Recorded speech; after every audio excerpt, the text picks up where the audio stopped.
El monje. ¡Qué novela gótica fuerte, impactante, espeluznante! No apta para cualquiera. Si eres una persona sensible, probablemente no te gustará. Pero para quienes deseen afrontarla, quiero dar en este vídeo los elementos básicos para entrar en ella. Y si decides entrar, entonces te contaré de qué trata, cuáles son sus personajes, cuál es el trama fundamental, porque es una novela fuerte, donde el crimen, el pecado, la lujuria y delitos espeluznantes se cometen de manera terrible. Decidan ustedes si continúan o no en este vídeo.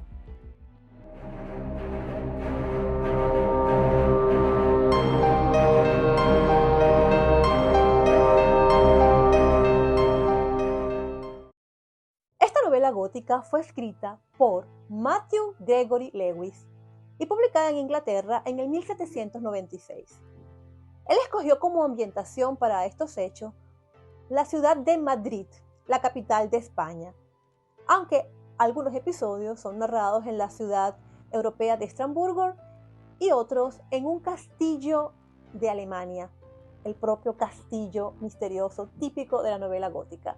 Pero esta vez, él escoge un escenario fundamentalmente eclesial y católico. Los hechos se van a desarrollar en el interior de un convento franciscano donde viven unos monjes de la rama de los capuchinos junto a un monasterio de monjas de clausura que vienen a ser las clarisas. Y como toda novela gótica, un escenario típico para la narración de hechos terroríficos es el cementerio. Hay unos hechos ambientados en un cementerio y particularmente en una cripta subterránea que normalmente se usaba para enterrar a los muertos, donde se desarrollan hechos de misterio y de terror.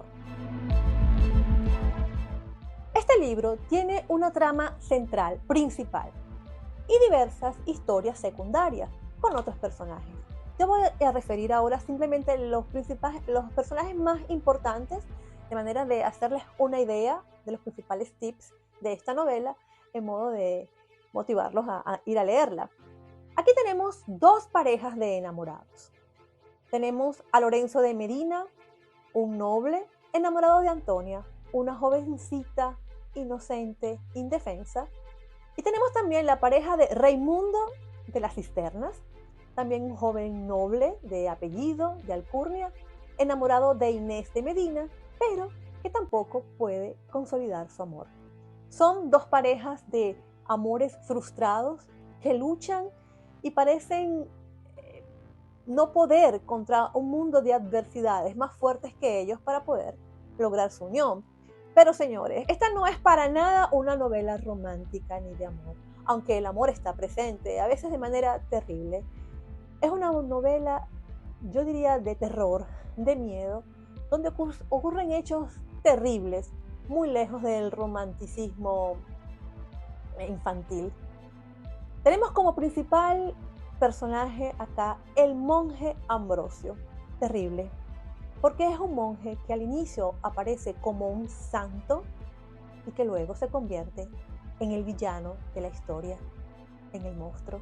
Junto a él tenemos a Matilda, una hechicera, una bruja que realiza pactos con espíritus malignos para realizar el mal, llegando incluso a pactar con el mismo demonio, siendo aquí al final del libro el diablo otro personaje de esta novela.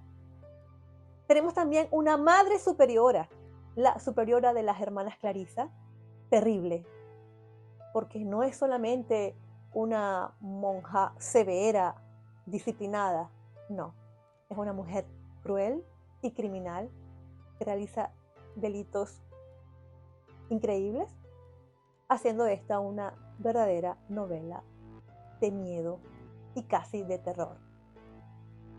Estos son los personajes principales de los cuales voy a hablar, existen otros, pero dado que es un libro largo, complejo y con distintas historias, me limitaré solamente a dar aquellos tips básicos señalando aquello que hace de esta una novela fuertemente gótica, ya de un gótico mucho más profundo, donde el terror, el miedo está presente de manera bastante tangible, y modo que aquellos interesados, entiendo que pueden no ser todos, pero aquellos interesados vayan a buscarla, a leerla y afrontarla, entendiendo que la temática es bastante fuerte. Como tema central de esta novela, yo encuentro que es sobre todo una crítica eclesial a la Iglesia Católica, pero no a la masa, al pueblo creyente, sino a sus figuras de autoridad moral. Porque el autor crea dos figuras importantes. Él crea la figura del superior de la Orden de los Capuchinos, que era la figura de mayor respeto, considerado un hombre santo, y la figura de la Madre Superiora del Monasterio de las Clarisas, para hacer ver cómo detrás de esa supuesta santidad y rectitud moral, estos caen en la depravación y el crimen, haciendo con esto ver que todo es una mentira. Entenderán ustedes, mis queridos seguidores, que este es un argumento y una novela que no solamente causó polémica y críticas en su época, sino que puede seguir incomodando a muchos lectores y a muchas personas. Por lo tanto, no considero y no recomiendo la lectura de esta novela a cualquiera. Yo soy clara, esta novela dice y narra hechos dramáticos, terribles, que entiendo que en su época fue censurada. Puede crear incomodidad y malestar en algunas mentes sensibles. Por lo tanto, aquellos que deseen afrontarla y quieran leerla, quiero que estén claros, al menos desde mi punto de vista, hacia dónde van y qué contiene este libro. De resto, me parece un libro que se puede afrontar de manera objetiva para aquellos que deseen hacerlo y sacarle un provecho. Es simplemente una obra literaria, tiene su valor, está muy bien escrita y creo que merece ser reseñada en mi canal, aunque yo advierto a aquellas personas sensibles o que no deseen leer la novela, dada la temática tan fuerte que tiene, especialmente con respecto a las figuras religiosas de la Iglesia Católica, entiendo que muchos no quieren leerla. Así lo digo claramente para no engañar a nadie y cada uno pueda hacer una elección consciente. Lewis desarrolla su novela en base al argumento de la preponderancia del amor, pero del amor carnal, aquel de las pasiones incontroladas, que es capaz de desafiar cualquier obstáculo con tal de consumarla. Tenemos, por ejemplo, el caso de una baronesa, una mujer noble, elegante, que se confunde con un jovencito que simplemente es gentil con ella porque quiere su aprobación para pedir después la mano de la sobrina. Pero en su confusión, esta baronesa se apasiona y está dispuesta a traicionar a su esposo, su posición social, su reputación, por consolidar el amor con ese jovencito. Cuando se da cuenta de su engaño, de su confusión, se llena de rabia y decide vengarse porque la fuerza del amor y de la pasión la dominan. Tenemos también el amor prácticamente imposible entre Raimundo e Inés, porque aunque ella le corresponde, ella está destinada por la familia a entrar en un convento, dada las fuertes creencias supersticiosas de la familia que desde pequeña habían ofrecido la vida de esa niña a las hermanas, y ante lo cual parece imposible que ellos puedan unirse. Tenemos también el amor de Lorenzo y Antonia, un amor puro, inocente, pero donde las circunstancias familiares y una serie de eventos los separa y tienen que luchar y sufrir por esta separación. Tenemos también la obsesión de Matilda, aquí un personaje clave.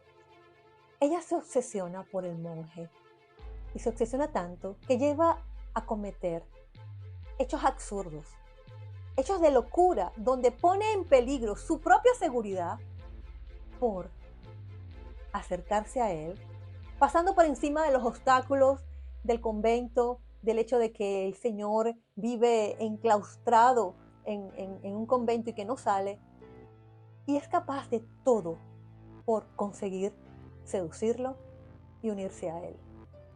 Es una mujer que tiene una obsesión, porque no es solamente que lo persigue, lo desea, ella logra a través de un proceso lento y pensado conquistarlo. Es un amor posesivo y obsesivo, que a toda costa tiene que satisfacer aquella pasión. Y entre ellos el más fuerte, la obsesión del monje, sí, del monje, que primero cae en las redes de la amante y luego se envicia con el deseo de una jovencita que apenas conoce, que apenas ha visto y que ahora la toma como un objeto de deseo para seguir satisfaciendo sus deseos carnales. Es otro amor obsesivo donde los límites de la lógica, de la educación, del sentido común no valen, haciendo capaz de cometer crímenes y locuras en un horror de sucesos para consumar este amor, este deseo, esta pasión desbordada que parece que los personajes no pueden frenar. Lewis trabaja con estos elementos. Para él, en la novela, el deseo físico es tan fuerte en los personajes que no tienen límites, que no respetan estatus, reglas. Eso sí, se cuidan las apariencias ante la sociedad, pero hacen de todo por poder realizar sus deseos físicos. Lewis presenta como contraposición a esta necesidad de consumación de pasiones los prejuicios y las reglas de la sociedad y de la iglesia, haciendo ver cómo las reglas eclesiásticas se oponen a la consumación de estos deseos en teoría naturales, haciendo ver cómo en particular la Iglesia Católica reprime estas tendencias naturales, el amor puro, físico, carnal, el matrimonio, y la pone como una fuerza represora de las emociones. De esta manera tenemos en esta construcción literaria, porque es su punto de vista, es lo que él construye, dos fuerzas. La primera, la del amor como pasión incontrolable. Aquí parece que los personajes no tienen control de sí mismos, ni posibilidad de decir que no, ni de decir, bueno, no se puede. No, ellos tienen que ir contra viento y marea para conseguir la pareja con la que desean estar. Y por otro lado, la fuerza preponderante de la Iglesia Católica como la gran institución represora de la sociedad que impide el deseo de estas fuerzas. En base a esto, señores, Lewis construye su historia, construye los personajes, hechos, sucesos, para hacer ver cómo se vive en una sociedad llena de represiones, dominada por las fuerzas o las creencias absurdas de la Iglesia Católica. Este es, básicamente, el argumento central en base a la cual se construye toda la historia y los personajes.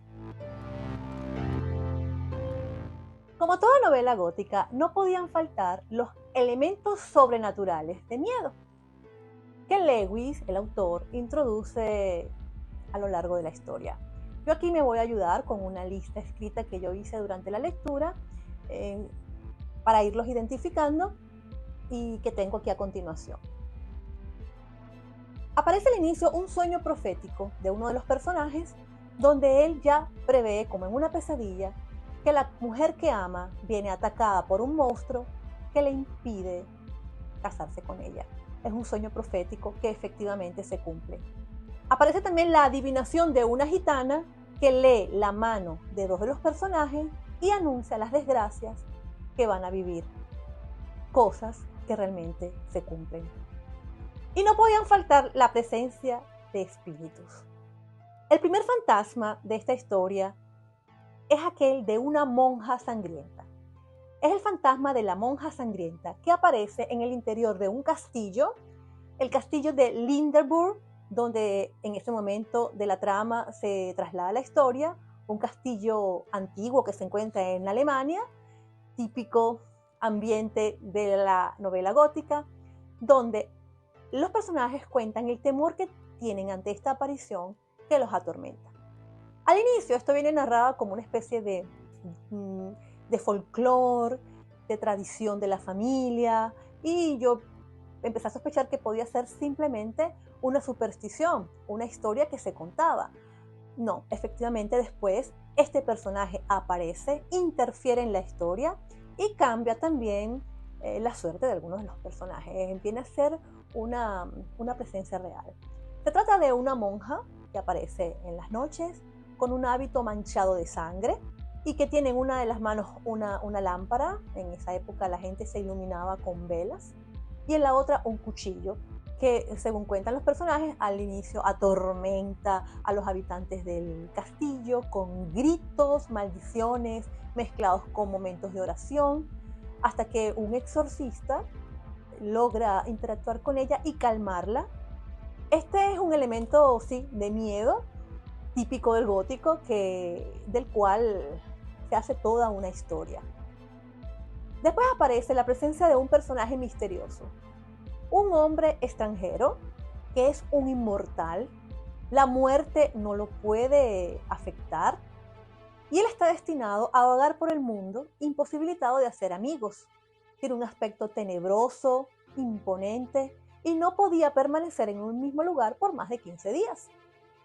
Es él quien revela el misterio de la monja sangrienta, haciendo claridad sobre lo que había que hacer para que ésta finalmente pueda descansar en paz y dejar de atormentar la vida de las personas.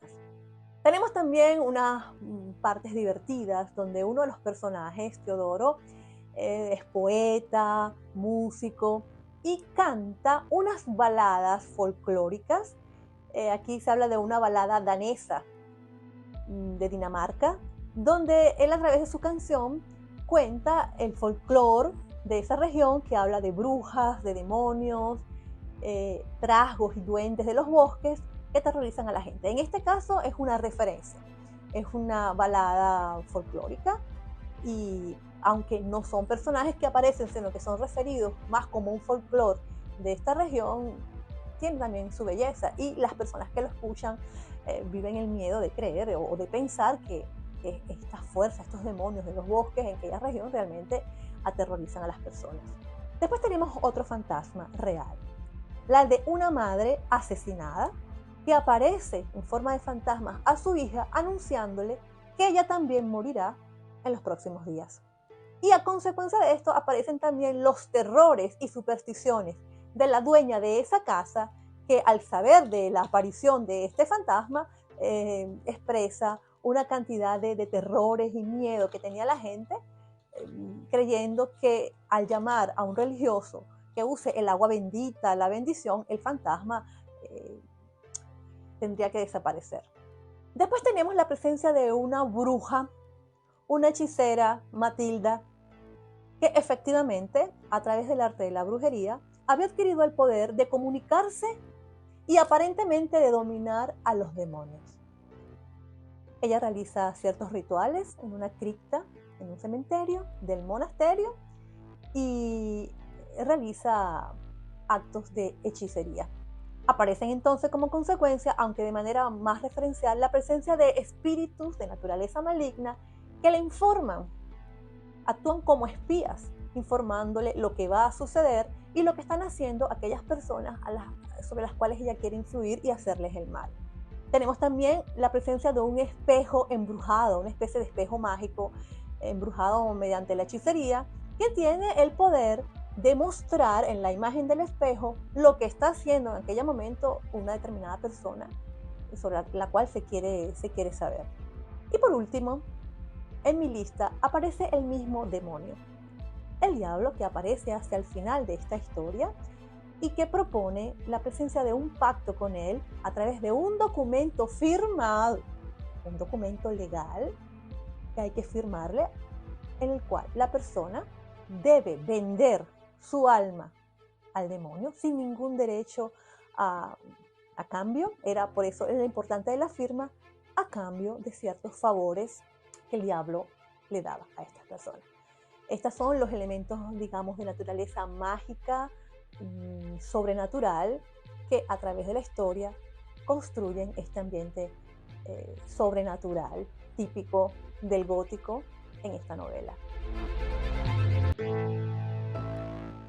Paralelo a esto, se encuentran en el libro una serie de creencias supersticiosas que yo quise clasificar en otro renglón porque forman parte más bien de las creencias, de las ideas de las personas, creencias que las sugestionan, pero no necesariamente de presencias sobrenaturales reales. Les pongo algún ejemplo. Aparece en cierto punto la presencia de una escultura, la escultura de una santa, que las monjas pensaban que si era tocada, producía la muerte de quien la tocaba. Y en realidad, esta escultura contenía un botón secreto que al ser accionado abría la puerta de una entrada subterránea donde se escondían cosas tenebrosas. Y se entiende aquí que esta superstición sobre el que prohibía no tocar la escultura de la santa como un elemento sagrado había sido introducido para evitar que alguien descubriera el secreto que había en aquella caverna. En este caso, la superstición es como un elemento de manipulación en el cual la gente realmente cree. Tenemos también una madre, la mamá de Inés, que al estar embarazada y ante el riesgo de morir, promete que si se salva y si se salva el bebé, este será destinado, si es una niña, a un monasterio y si es un niño, a un convento masculino. Nace la niña, nace Inés, y entonces es desde ese momento visto como un milagro esta salvación, y esta niña viene ya destinada por la familia a entrar en un convento cuando ella todavía no tiene conciencia, lo cual le determina la vida, es educada para eso. La muchacha después, al crecer, no tiene otras opciones, y cuando existe la posibilidad de manejar la idea de que ella realmente está enamorada y se quiere casar, pues esta posibilidad no se considera, porque romper esa promesa hecha de llevar a la hija a un convento era vista con superstición, en el sentido de que si esta promesa no se cumplía, podría caer un mal, una especie de maldición o un castigo divino sobre esa familia por no haber cumplido la promesa. En este sentido, el autor lo muestra muy bien, cómo ciertas creencias religiosas y supersticiones modifican la mente, las emociones y las decisiones de los personajes, llevándolos a veces a vivir situaciones difíciles y a tomar decisiones que no quieren hacer por el temor supersticioso del mal. Y después, yo establecí en mi interpretación la categoría del mal. Aquel mal que no está determinado ni por ideas de superstición, ni tanto por presencias sobrenaturales, sino aquel mal que hacen las personas voluntariamente, por cuenta propia, y que son un mal social. En este caso, en mi lista aparece la presencia de una pócima, una especie de licor preparado a propósito para inducir un sueño similar a la muerte de la persona que lo bebía, haciendo que esta persona fuera considerada muerta, incluso enterrada, para luego despertar a las 48 horas y ser prisionera de aquella persona que se lo había aplicado. Yo puse en mi clasificación la presencia también de las supersticiones como un elemento dañino del mal, porque la superstición en sí, como viene narrada aquí, añade dolor, angustia, sufrimiento a las personas, un sufrimiento innecesario que le hace más mal que bien. Aparece también la presencia del tribunal de la Inquisición, que a veces es nombrado y al final también aparece con un juicio terrible, totalmente subjetivo, que asume del inicio la culpabilidad de las personas sin darles posibilidad de defenderse, utilizando torturas y la muerte en la hoguera.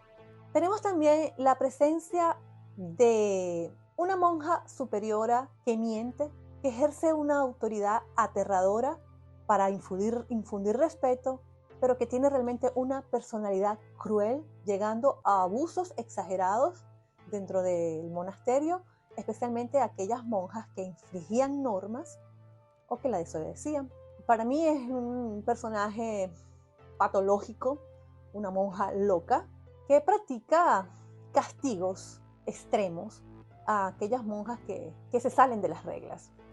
A este respecto, se habla de la presencia, en este caso, en la historia, de una cripta subterránea en el cementerio del monasterio, donde se utilizaban ciertos espacios para meter como prisioneras a aquellas monjas que habían faltado, teniéndolas allí en un ambiente pestilente, húmedo, lleno de tierra, donde habían cadáveres, aisladas de la vida, de la sociedad, del resto del convento, y donde eran tenidas allí en castigo por sus supuestos pecados, según la visión de esta hermana superiora. Se habla también de que estos castigos extremos habían sido aplicados en el pasado en muchos de estos monasterios. Yo desconozco si esto es un hecho real en la historia, si realmente esto existió, si era permitido, si una cosa semejante formó parte de las reglas de los monasterios en el pasado.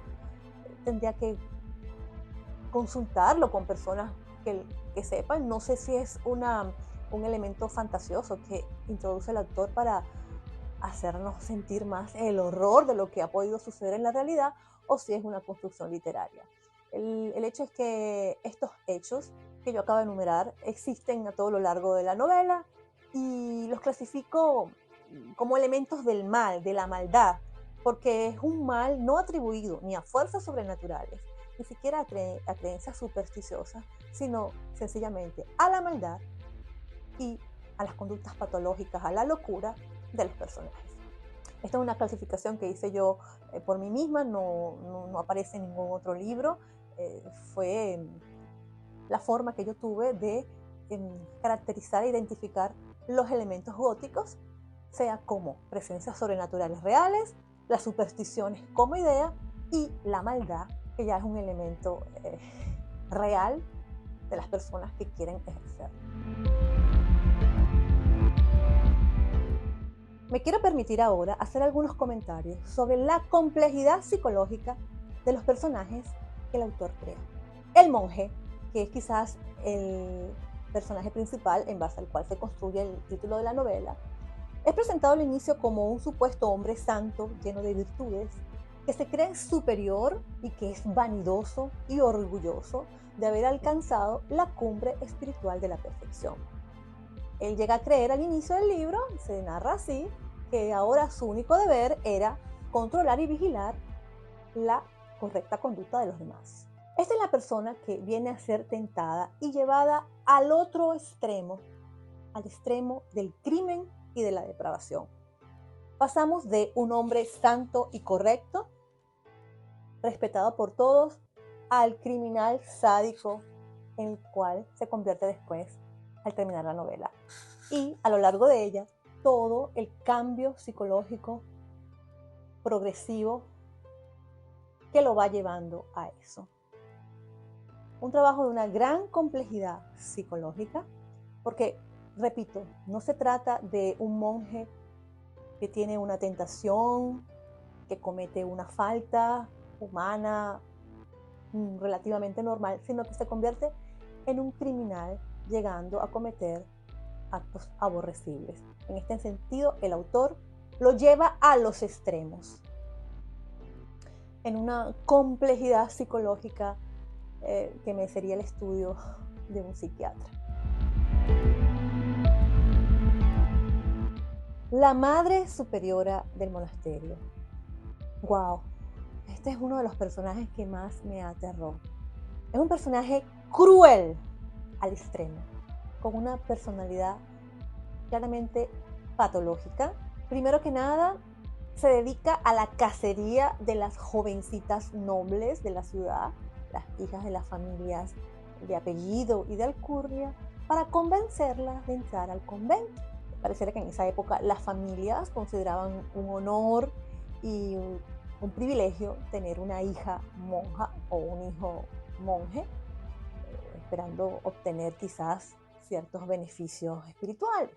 Ella se dedica sobre todo a capturar a las jóvenes nobles, porque junto a ellas adquiría también para el monasterio los bienes materiales, la herencia, el patrimonio de estas jovencitas, pero después se revela como una mujer cruel, dura, intransigente, que yo no voy a contar la novela en su totalidad, pero llega a cometer unos crímenes horribles eh, que realmente me impactaron a ese punto de la narración. Sentí el terror, el miedo de lo que debe ser vivir una situación así para unas personas que se encuentren en ella. El autor también crea el personaje de un joven novicio que entra al monasterio. No se sabe su origen, su familia. Él se encuentra siempre cubierto con una capucha, nadie le ha visto el rostro, no habla con nadie, se mantiene distante y todos lo consideran un santo, porque interpretan que detrás de ese silencio y esa distancia se esconde un jovencito que quiere rezar, que quiere dedicarse a la oración, que tiene una vocación a la vida contemplativa, que no tiene aspiraciones banales, que por lo tanto es el candidato perfecto a ser un monje. Yo no sé hasta qué punto este personaje es realista, ¿no? Porque no sé cómo funciona el sistema de ingreso a los conventos, pero yo creo que admitir a un supuesto jovencito que no se sabe la familia, que no se sabe el origen, que no habla, que se mantiene distante y que no se le ha visto el rostro, no sé hasta qué punto es verdaderamente realista. Pienso que estas personas en la realidad deben tener un periodo de observación, de conocimiento, también de formación, donde tú conoces a la persona que luego se va a dedicar a esa vida. Pero el autor lo introduce como un personaje interesante y peligroso, un personaje peligroso que después revelará su naturaleza y sus verdaderas intenciones. Eso se los dejo a ustedes si quieren afrontar la lectura. Otro personaje muy bien elaborado es Matilda. Ella es la bruja. Es una mujer muy hermosa, habilidosa. Ella convence y manipula a través del discurso, a través de las palabras, a través de las ideas. Ella actúa con cautela para colarse, para entrar en la vida de los demás como alguien inofensivo, siendo en realidad aquel personaje más peligroso. Usa la astucia, la paciencia, no tiene prisas, sabe esperar y construir a través del tiempo su red para atrapar a la presa. Se introduce en el entorno sin llamar la atención, se gana el respeto, la confianza de las personas y va trabajando mentalmente a los personajes, a la presa, para ganárselo emocionalmente, con el respeto, con el afecto, sin que ésta tenga sospecha de cuáles son realmente sus intenciones. Ella avanza haciendo favores y servicios, donde realmente ayuda, haciendo así ver cómo es generosa, incondicional, en una situación de agradecimiento que pone a quien recibe estos favores en la situación de después no poder decir que no, en una especie de deuda de agradecimiento indefinida, donde luego se queda obligado a retribuirle todo lo que pida. Todo esto es un perfecto mecanismo de manipulación psicológica que el autor sabe narrar cómo ésta va tejiendo toda esta red para atrapar a su presa. De esta manera, el autor muestra muy bien estos mecanismos de manipulación psicológica, cómo se utilizan y cómo este tipo de personas logran sus fines. Desde este punto de vista, yo encuentro que el autor ha hecho un trabajo complejo, y si considero la edad que tenía el autor cuando escribió esta novela, en torno a los 20 años, me sorprende la complejidad de sus ideas, la madurez para entender la psicología humana y escribir una obra tan densa con unos personajes tan complejos.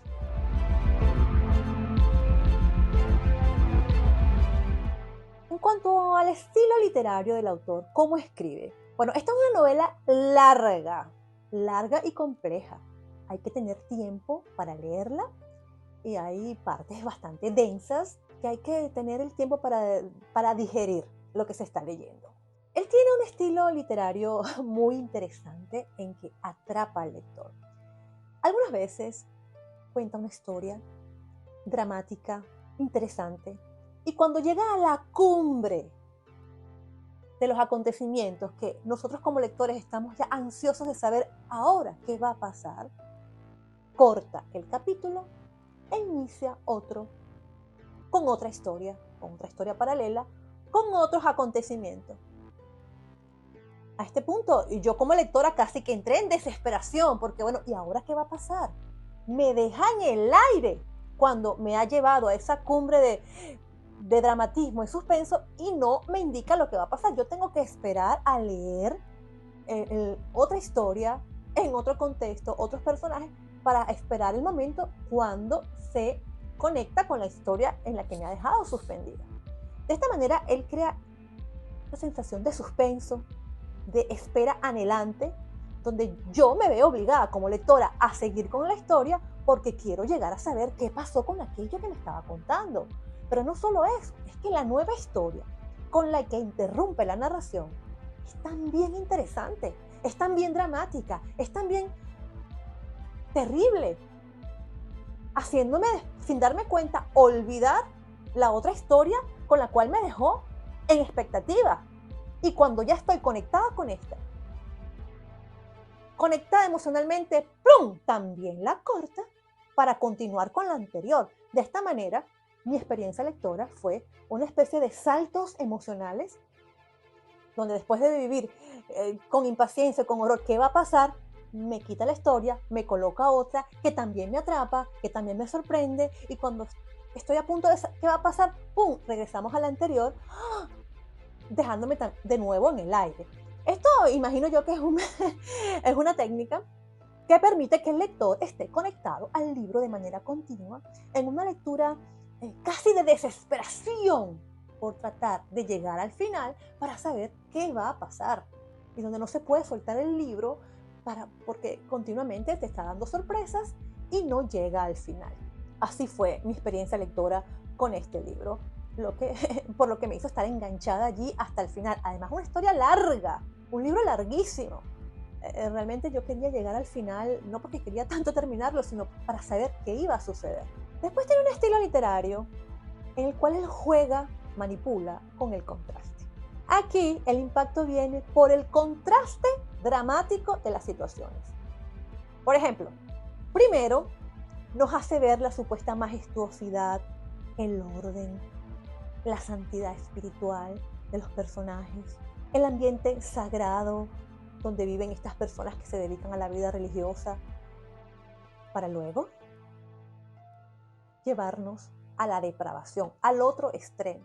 Esto hace que entonces cuando se desarrollan los acontecimientos dramáticos, ese contraste entre una figura que debería ser un ejemplo de santidad, de corrección, de moralidad, pues crea un impacto, porque no se trata de cualquiera que comete un crimen, un loco, un psicópata. No, son personas que al inicio te las hacen ver como personas santas, casi con un aire de sagrado.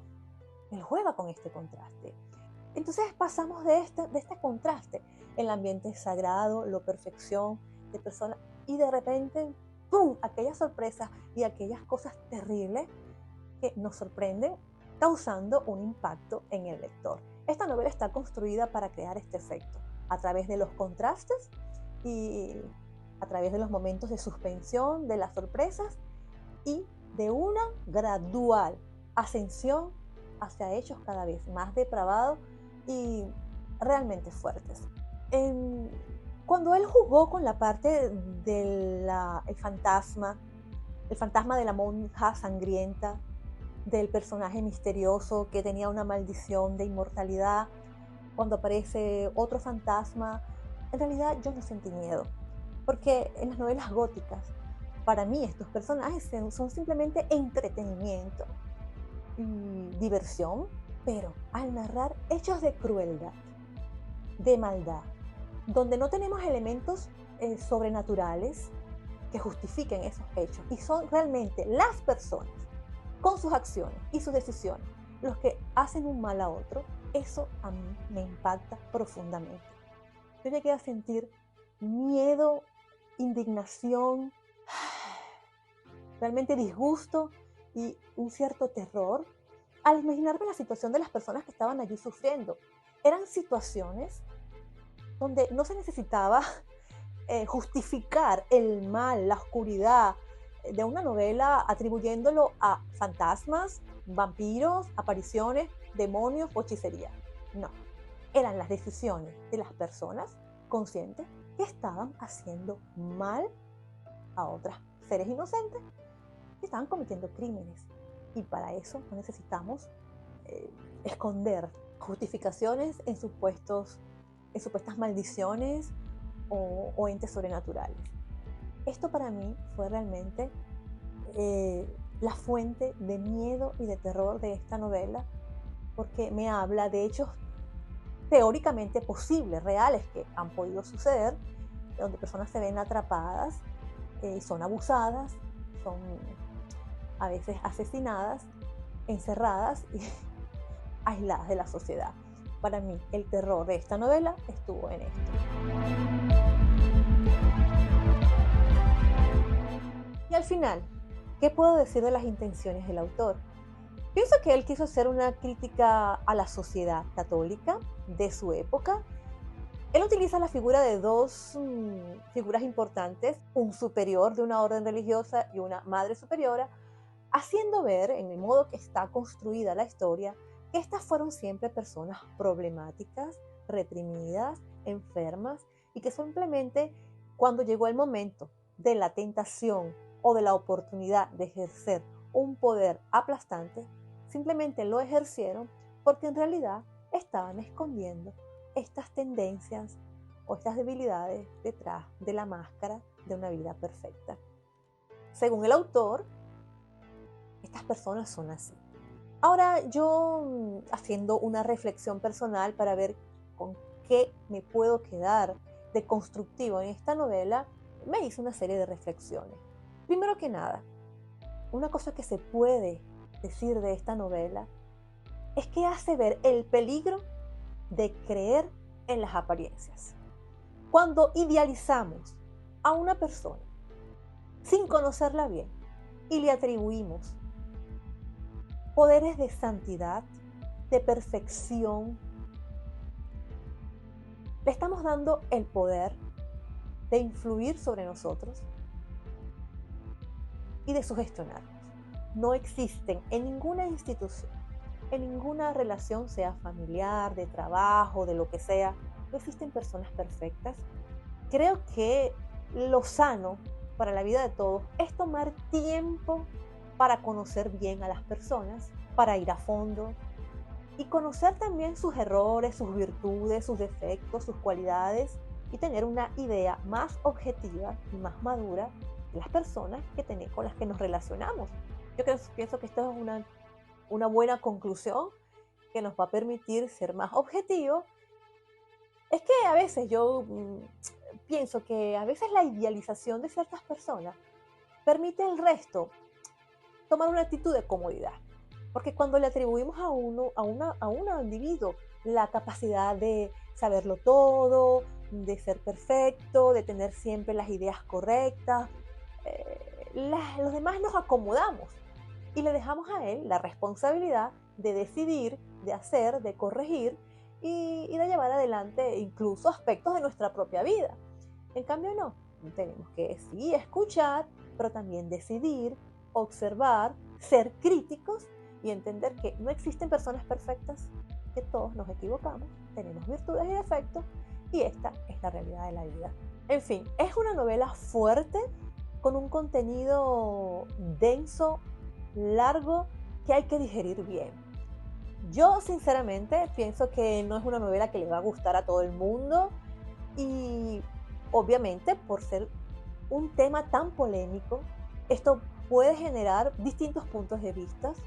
Habrá quien la critique y deteste la novela al máximo, como habrá quien la adore, quien le encante, que quede fascinado. Y entre estos dos polos opuestos, también todas las situaciones intermedias. Sinceramente, a mí hubo cosas que me gustaron mucho y otras que no tanto, pero creo que es una buena novela, está bien escrita y que con una mentalidad madura, objetiva, puede ser leída, analizada y comentada de una manera pues, educada, equilibrada, sin polémicas innecesarias. Entiendo que en su época fue censurada y causó un gran escándalo, porque la sociedad era mucho más cerrada y tradicional que ahora. El final de la novela es dramático, terrible. Es un final emocionalmente fuerte que obviamente quien decida afrontar la novela tiene que vivir sus etapas y descubrirlo. Yo espero haber dado los tips, los comentarios adecuados, de manera de que quien se anime busque la novela, se la lea. Obviamente tiene que tener el tiempo, es una novela larga que absorbe tu atención. El tiempo, hay que tener un mínimo de tiempo para dedicarla y comprenderla. Quienes no desean leerla, no la lean. Puede ser que con este vídeo simplemente se den una idea y prefieran no hacerla. Pero es una novela de corte adulto, fuerte, que tiene su seriedad, su importancia, y que en la historia de la literatura gótica marcó una pauta. Y los invito a la próxima aventura lectora, donde por el momento seguiré conversando y compartiendo mis impresiones sobre la literatura gótica. Gracias por escucharme, por su tiempo. Buena lectura para aquellos que deseen leerla, y nos vemos en un próximo vídeo. Gracias. Gracias por tu valiosa atención. Si te gustó mi contenido, dale me gusta y comparte con tus amigos. No olvides suscribirte a mi canal y nos vemos en la próxima aventura lectora.